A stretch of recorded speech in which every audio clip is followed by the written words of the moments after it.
Hi guys, it's Topher Koi. Welcome back to my channel.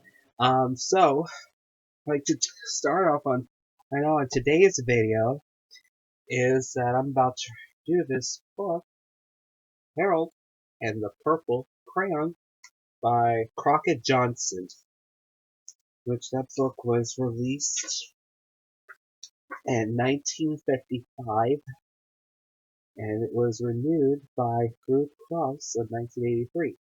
So, um, I'm gonna tell you this. You wanna do something like get your purple crayons or your purple colored pencils or crayons or markers, and I'm about to read you this book of Harold and the Purple Crayon by Crockett Johnson. So here we go. One evening, after thinking it over for some time, Harold decided to go for a walk in the moonlight.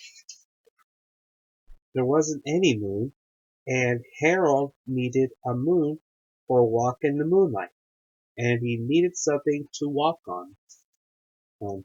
He made a long straight path so he wouldn't get lost, and he set off on his walk, taking his big purple crayon with him. And he didn't seem to be getting anywhere on the long straight path, so he left the path for a short cross across the field, and the moon went with him. The shortcut led to where Harold thought a forest ought to be. He didn't want to get lost in the woods, so he made a small forest with just one tree in it. It turned out to be an apple tree. The apples would be very tasty, Harold thought, when they got red. So he put a frightening dragon under the tree to guard the apples. It was a terribly frightening dragon. It even frightened Harold. He backed away. His hand holding the purple crayon shook. Suddenly he realized what was happening, but by then Harold was over his head in the ocean.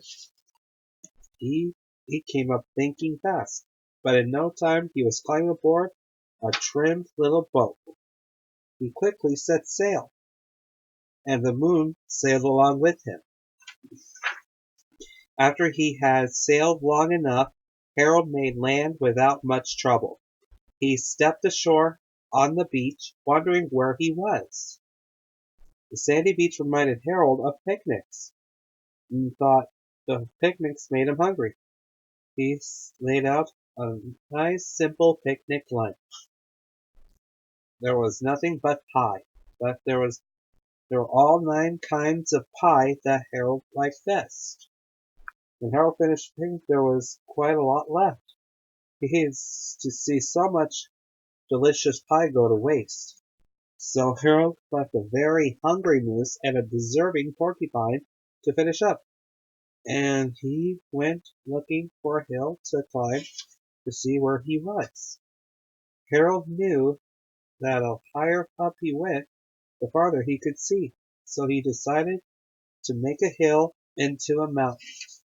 If he went high enough, he thought, he could see the window of his bedroom.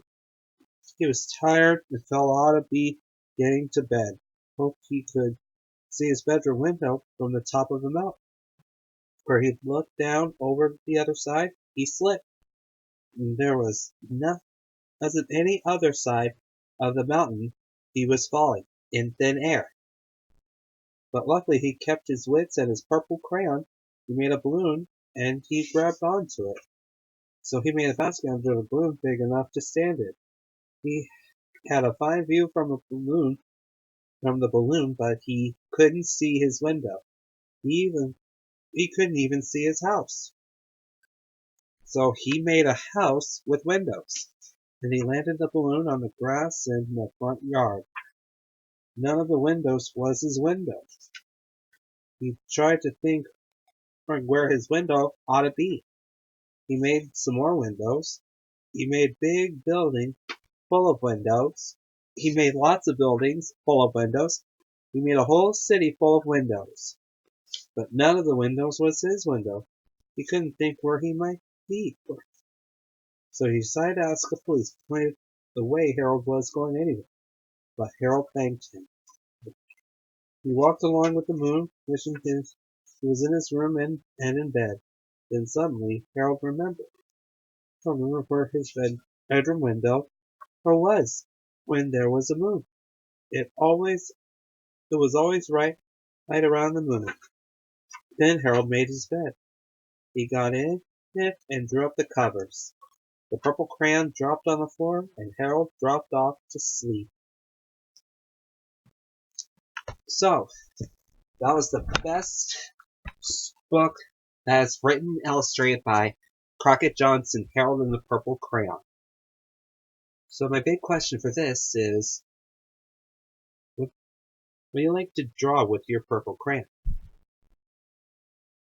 So I thought that's today's video for that, and be sure to hit subscribe to my channel, and be sure to like this video. Until next time, let your love flow like a mountain stream, and stay faithful.